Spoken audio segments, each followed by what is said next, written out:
So the way I built my cradle is I took some 2x6s, cut them in half, shaped them to the boat, and screwed down this 2x4 here to hold it at 2-foot centers all the way along. Then I took a couple more 2x4s going down the side here, step them, step bridging just to stiffen it up. Then I took this 2x6 all the way down the side of the hull, just because there's nothing much here just to support it on the caps off. So that's on both sides. I left these stuck out here just so maybe I can build something to support the transom later on. Same thing on the other side. It's pretty stiff. I used 1/2-inch plywood. Pretty stiff, and I put 2x4s going along the top here. Maybe I'll screw some wheels on, or I got some carts over here somewhere. So if I have to do any grinding or cutting, I'll just wheel her outside so I'm not making a mess of the garage. Then I cut some pieces of plywood here, just because you couldn't get this big piece perfect. So I got that perfectly tight there so the boat won't flop over when I take it off. I'm missing one there, but going down the whole way, nice and tight. Happy with it. Feels pretty solid. Hugs the boat nicely. Fairly light. I guess now it's just time to flip the boat over and set her in there. So I didn't record myself doing this because it would just have been too long of a video. But to cut the plywood to shape the bottom of the boat so I took this first piece I had laying around in the garage. So I just put it on the pad, cut around it, and the plywood would drop. I'd take a pencil, just keep marking out the shape of the boat, just tracing it onto the plywood as it's on the boat.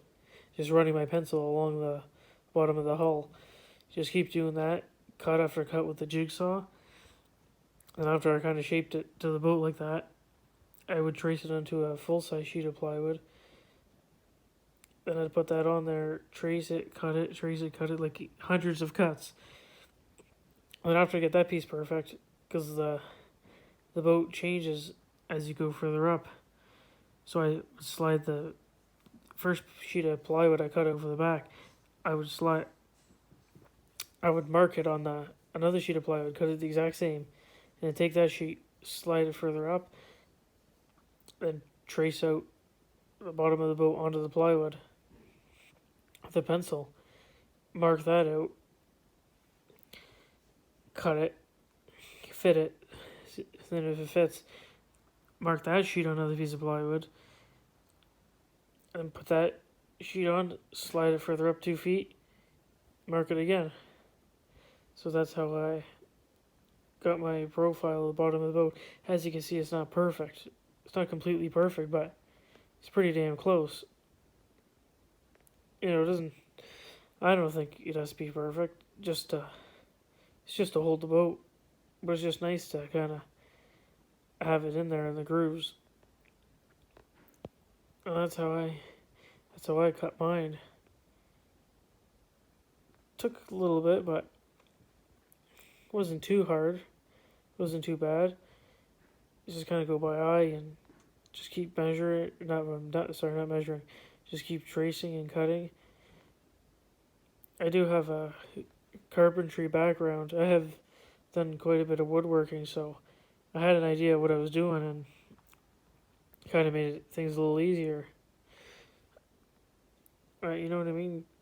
Go ahead and do it. It wasn't bad.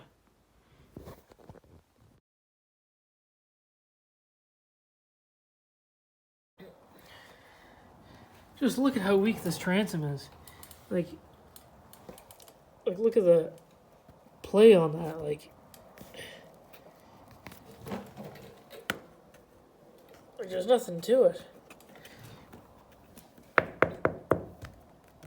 like the wood is separated from the fiberglass here. What I don't get is, how did I go the whole summer with this 300-pound motor sitting on a 4-inch jack plate? How does that not come off? I don't understand that. Like 300 pounds, I'm sitting 4 inches away at 4-inch setback. Pretty impressive. Like, look at that. This side's even worse. Like you can see right in that hole. Wasn't going anywhere until now. Here, look. I'll just see if I can stick the screwdriver in there.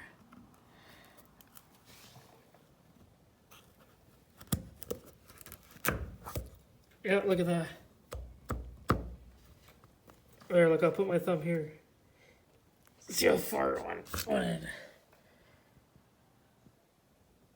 Went in about like 2 inches.